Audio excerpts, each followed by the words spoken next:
शिवसेना ठाकरे गटातले आमदार वैभव नाईक आणि पालकमंत्री रवींद्र चव्हाण यांच्यात गुप्त भेटीनं कोकणातलं राजकीय वातावरण तापलेलं आहे। परिणामी सिंधुदुर्ग जिल्ह्यातली राजकीय समीकरणं बदलणार आहेत का असा प्रश्न देखील आता निर्माण झालाय। पाहूयात त्याच संदर्भातला हा रिपोर्ट।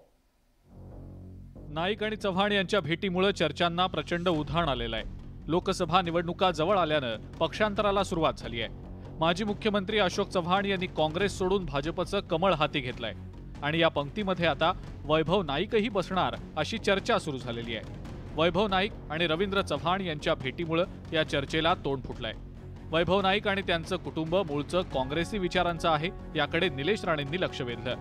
तसंच आता उद्धव ठाकरेंच्या नेतृत्वावर कुणाचाही विश्वास राहिलेला नाही असा टोला सुद्धा निलेश राणेंनी लगावला। तर झालेल्या भेटीवर रवींद्र चव्हाणांनी नेमकी काय प्रतिक्रिया दिली आहे पाहूया। वैभव नाईक सुद्धा बऱ्याच वेळेला या संदर्भात माझ्याशी चर्चा केली, परंतु मी नेहमीच त्यांना सांगत असतो की आदरणीय कोकण या विषयामध्ये आदरणीय नारायण राणे साहेब यांना विचारल्याशिवाय या संदर्भातला कोणताही निर्णय हा मी करू शकणार नाही। आणि मग असेच सगळं बऱ्याच इकडच्या तिकडच्या गप्पा या आमच्या झाल्या। खासदार विनायक राऊतांनी पक्षांतराच्या बातम्या या निव्वळ अफवा असल्याचा दावा केलाय, तर हे बदनामीचं षडयंत्र असल्याचा आरोप आमदार वैभव नाईकांनी केलाय। चौकशीतूनही गैरमार्गाने पैसा कमावल्याचा आरोप सिद्ध करता आला नाही आणि त्यामुळे आता या अफवा पसरवल्या जात असल्याचं वैभव नाईक यांनी म्हटलंय। रवींद्र चव्हाण आणि नारायण राणे यांच्यामध्ये जी अंतर्गत धुसफूस आहे ती या निमित्ताने बाहेर आली। खरं तर काल रवींद्र चव्हाणांचा नियोजित दौरा होता आणि त्या दौऱ्यामध्ये 10 वाजता ते शासकीय विश्रामगृह कणकवली येथे येणार होते आणि हळवळ उड्डाणपुला संदर्भात त्यांनी त्या कामामध्ये बदल सुचवले होते आणि ते काल लवकर झालं पाहिजे म्हणून मी आणि कन्हैया पारकर त्यांना शासकीय विश्रामगृहामध्ये जे कार्यकारी अभियंता आहेत सरोगोड यांच्या समोरच भेटलो। कुडाळ मालवण मतदारसंघ भाजपच्या वाटेला जाणार असल्याची चर्चा राजकीय वर्तुळात सुरू झालेली आहे। या मतदारसंघातनं निलेश राणेंनी जोरदार कंबर कसली आहे, त्यामुळे निलेश राणेंना शह देण्यासाठी वैभव नाईक भाजपात जाण्याचा निर्णय घेऊ शकतात अशी शक्यता वर्तवली जाते। त्यातच एसीबी चौकशीतनं सुटका करून घेण्यासाठी सुद्धा वैभव नाईक कोणता पर्याय निवडतात याविषयी आता औत्सुक्य निर्माण झालंय। भरत केसरकर, न्यूज 18 लोकमत, सिंधुदुर्ग। ऐन लोकसभा निवडणुकीच्या तोंडावर अशोक चव्हाण यांनी काँग्रेसला सोडचिठ्ठी का दिली अशी राजकीय वर्तुळामध्ये चर्चा खरं तर रंगलेली होती। खरं तर भाजपात प्रवेश केल्यानंतर अशोक चव्हाणांनी पक्ष सोडण्याविषयीचं बोलणं टाळलेलं होतं, पण आता मात्र त्यांनी पक्ष सोडण्यामागच्या कारणाचा उलगडा केलेला आहे। कारण नेमकं काय पाहूयात या स्पेशल रिपोर्टमधनं। काँग्रेसमधनं बाहेर पडताच अशोक चव्हाणांनी काँग्रेसच्या कार्यपद्धतीवर टीका सुरू केली आहे। ऐन लोकसभा निवडणुकीच्या तोंडावर अशोक चव्हाणांनी काँग्रेसची साथ सोडली आहे। चव्हाणांनी काँग्रेस का सोडली याविषयी राजकीय वर्तुळात अनेक तर्कवितर्क लावले जात होते। आता या संदर्भात स्वतः अशोक चव्हाणांनीच मौन सोडलंय। आपण अचानक निर्णय घेतलेला नसल्याचं सांगतानाच लोकसभा निवडणुकीच्या पार्श्वभूमीवर पक्षाकडून कोणतीही तयारी नसल्याची टीका अशोक चव्हाणांनी केली आहे। गेल्या वर्षा दीड वर्षाहून तयारी जी अपेक्षित होती ती काही तयारी मला दुर्दैवाने दिसली नाही। राज्याची गोष्ट करतो मी। एकीकडे इंडियाची परिस्थिती काय चालली आपण बघताय, महत्त्वाचे घटक पक्ष सोडून चाललेले आहेत आणि पक्षाच्या भविष्याचे आमचे भविष्य निगडीत आहे ना। त्यामुळे आम्हाला वाटलं हे काही घडत नसेल तर मग आपण काही बोलण्यापेक्षा आपणच बाजूला झालं बरं। अशोक चव्हाण भाजपात गेल्यामुळे काँग्रेसला मोठा धक्का बसलाय, कारण मराठवाड्यावर अशोक चव्हाणांची मोठी पकड आहे। आगामी लोकसभा निवडणुकीच्या दृष्टीनं भाजपला त्याचा नक्कीच फायदा होणार आहे आणि त्यामुळे काँग्रेस काहीशी बॅकफुटवर गेल्याचं चित्र आहे। काँग्रेसवर आरोप करण्याचा कोणताही अधिकार त्यांना नाही। काँग्रेसने खूप संधी त्यांना दिलेली होती, ते कोणत्या कारणानं गेले भारतीय जनता पक्षामध्ये हे सर्वांना माहिती आहे। अशोक चव्हाणांना आपल्या पक्षात घेत भाजपनं काँग्रेससह महाविकास आघाडीला धक्काच दिला आहे। त्यामुळे आगामी काळात काँग्रेस आणि अशोक चव्हाणांमध्ये राजकीय सामना रंगण्याची शक्यता नाकारता येत नाही। Bureau report, news 18 Lokmat.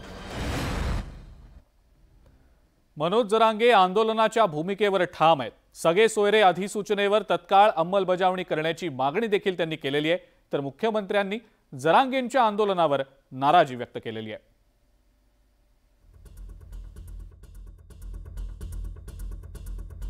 एक सकारात्मक सरकार असताना आंदोलनाची भूमिका घेणं मला वाटतं उचित नाही. त्यांच्या सापडल्या नाहीत त्यांच्यासाठी सगळ्या सोयऱ्या कायदा आहे, त्याची मुख्यमंत्री साहेबांना अंमलबजावणी करावीच लागणार आहे, त्याशिवाय आंदोलन थांबत नसतं. गेल्या 7 दिवसापासून अंतरवाली सराटीत उपोषणाला बसलेल्या मनोज जरांगे आणि मुख्यमंत्री एकनाथ शिंदे यांच्यात ही शाब्दिक जुगलबंदी रंगली आहे. राज्य सरकारनं सगळे सोयरे अधिसूचनेवर अंमलबजावणी करावी या मागणीसाठी जरांगेंनी उपोषण सुरू केलंय. मात्र जरांगेंच्या उपोषणावर मुख्यमंत्री एकनाथ शिंदेनी उघड नाराजी व्यक्त केली आहे. आंदोलकांच्या मागणीनुसार केलं. जस्टिस शिंदे कमिटी अपॉइंट केली आणि त्याप्रमाणे कुणबी नोंदी देखील सापडल्या, त्यांना प्रमाणपत्रही त्या ठिकाणी देण्याचं काम सुरू केलं होतं. आणि त्यामुळे एक सकारात्मक सरकार असताना आंदोलनाची भूमिका घेणं मला वाटतं उचित नाही. जरांगेंनी यापूर्वी केलेल्या आंदोलनाच्या पार्श्वभूमीवर राज्य सरकारनं मराठा समाजातील कुणबी नोंदी शोधण्यासाठी शिंदे समिती स्थापन केली. तसंच कुणबी नोंदी असलेल्या मराठा समाजातील व्यक्तीच्या सगळे सोयऱ्यांना कुणबी जात प्रमाणपत्र देण्याविषयी अधिसूचना जारी केली. मात्र त्यावर तातडीनं अंमलबजावणी करण्याच्या मागणीसाठी जरांगेंनी उपोषणास्त्र उगारलं. ज्यांच्या कुणबी नोंदी सापडल्यात आणि ज्यांच्या सापडल्या नाहीत त्यांच्यासाठी सगळ्या सोयऱ्या कायदा आहे, त्याची मुख्यमंत्री साहेबांना अंमलबजावणी करावीच लागणार आहे, त्याशिवाय आंदोलन थांबत नसतं. मनोज जरांगे आपल्या मागणीवर ठाम आहेत, तर कुणबी नोंदी नसलेल्या मराठा समाजाला आरक्षण देण्यासाठी राज्य सरकारकडून प्रयत्न केला जातोय. शुक्रवारी राज्य मागासवर्ग आयोगानं मराठा समाजाचा सर्वेक्षण अहवाल राज्य सरकारला सादर केला. त्याप्रमाणे जुन्या नोंदी ज्या आहेत त्याचा वेगळा नियम आहे, कायदा आहे. आता हे मराठा आरक्षण जे आहे हे आरक्षण पूर्णपणे ज्यांना कुठल्याही नोंदी नाहीत आणि जे आपण पूर्वी मराठा समाजाला आरक्षण दिलं होतं त्याप्रमाणे हे आरक्षण देण्याचा निर्णय सरकारने घेतलेला आहे. 20 तारखेला जर अधिवेशनात किंवा 21 तारखेला जर त्यांनी याच्यात काय त्यांच्या मनात परिवर्तन करून ते जर त्यांच्या आडमुठ्याच भूमिकेवर राहिले तर मराठ्यांना आम्हाला बसावं लागणार आहे. नावेला जाणं आंदोलनाची दिशा समाज बदलिणारच, 100% बदलिणार आहे. आणि त्याला त्याचा मराठा आरक्षणाचा तिढा सोडवण्यासाठी राज्य सरकारनं 20 फेब्रुवारीला विशेष अधिवेशन बोलवलंय. मराठा समाजाला स्वतंत्र आरक्षण देण्याचा सरकारचा प्रयत्न आहे. खरं तर गेल्या वेळी राज्य सरकारनं दिलेलं आरक्षण सुप्रीम कोर्टात टिकलं नव्हतं, त्यामुळे यावेळी मराठा आरक्षणासंदर्भात निर्णय घेताना अधिक काळजी घ्यावी लागणार आहे. मात्र जरांगेंच्या आंदोलनामुळे राज्य सरकारची चिंता वाढली आहे. Bureau report, news 18 Lokmat.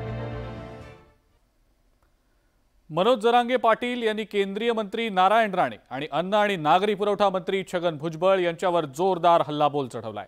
Narayan राणेंनी केलेल्या टीकेचा हिशेब जरांगे पाटलांनी चुकता केलाय. तुमच्याकडे भरमसाठ आहे अशा शब्दात त्यांना टोला लगावतानाच 4 दिवस उपोषण करा असं थेट आव्हान सुद्धा जरांगे पाटलांनी दिलं. त्यामुळे पुन्हा एकदा राजकीय संघर्षाची स्थिती निर्माण झालेली आहे.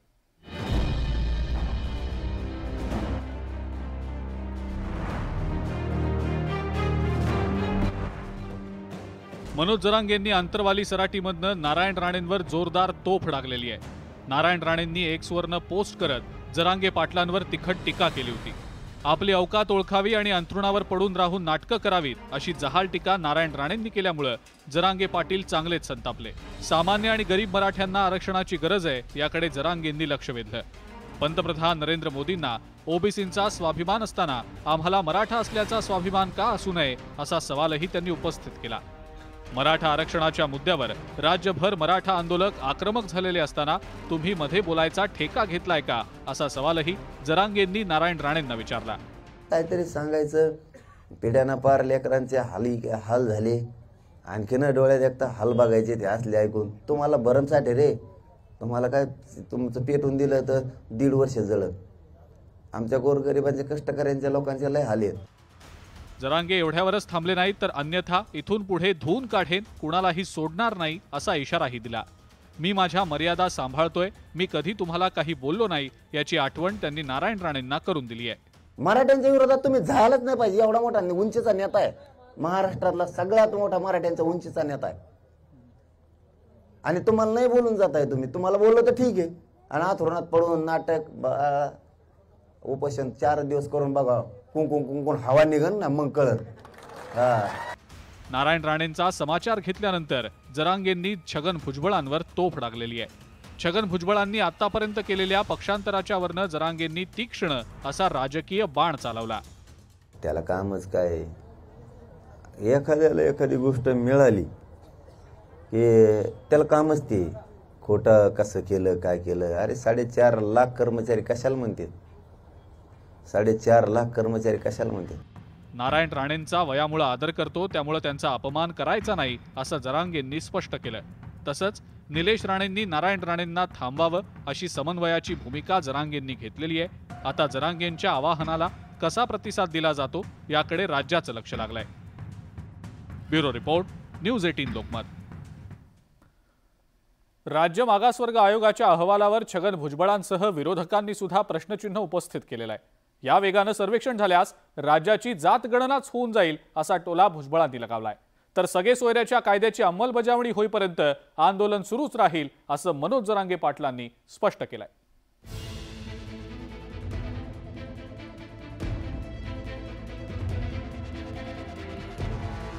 राज्य मागासवर्ग आयोगाचा मराठा सर्वेक्षण अहवाल सरकारकडे सादर करण्यात आलेला आहे.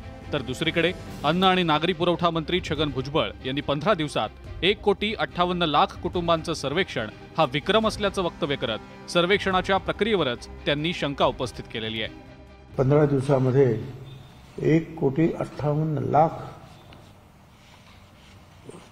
घरांचं सर्वेक्षण केलेलं आहे. कुटुंबाचं सर्वेक्षण केलं 1,58,00,000. खरं म्हणजे हा विक्रम आहे 15 दिवसामध्ये एवढं करणं. खरं म्हणजे आणखीन 15 दिवस दिले तर सगळ्या महाराष्ट्राची जाती गणना ती सुद्धा होऊन जाईल. असा प्रचंड वेग आहे त्यांच्या सर्वेक्षणाचा. ओबीसी नेते आणि विरोधकांनी मागासवर्ग आयोगाच्या अहवालावर प्रश्नचिन्ह उपस्थित केलंय. ढोल ताशे वाजवण्यात आले होते, स्वतः मुख्यमंत्र्यांनी गुलाल लावला होता आणि छत्रपती शिवाजी महाराजांची शपथ घेतलेली आहे. त्याच्यामुळे आम्हाला ही स्पष्टता पाहिजे आणि स्पष्टतेसाठी सरकारची भूमिका स्पष्ट असली पाहिजे आणि चर्चा झाली पाहिजे. मनोज जरांगे यांनी सुद्धा मागासवर्ग आयोगाच्या अहवालावर भाष्य केलं. मराठा आंदोलकांच्या आंदोलनामुळेच मागासवर्ग आयोगाचा अहवाल आल्याचा दावा जरांगेंनी केलाय. राज्यातील सगळा मराठा हा कुणबीच आहे याकडे जरांगेंनी पुन्हा लक्ष वेधलं. कुणबी नोंदी सापडल्या आणि ज्यांच्या सापडल्या नाहीत त्यांच्यासाठी सगळ्या सोयऱ्यांचा कायदा आहे. आधी सूचना ही मुख्यमंत्री साहेबांना लक्षात ठेवावं आणि लक्षात घ्यावं सुद्धा. ज्या सापडल्या नाहीत त्यांच्यासाठी सगळ्या सोयऱ्या कायदा आहे, त्याची मुख्यमंत्री साहेबांना अंमलबजावणी करावीच लागणार आहे. त्याशिवाय आंदोलन थांबत नसतं. मागासवर्ग आयोगाच्या अहवालामुळे मराठा आरक्षणाचा प्रश्न मार्गी लागण्याच्या दृष्टीनं मोठं पाऊल टाकण्यात आलंय खरं, पण त्यावर उपस्थित करण्यात आलेल्या प्रश्नांमुळे पुन्हा एकदा राजकारण होण्याची शक्यता नाकारता येत नाही.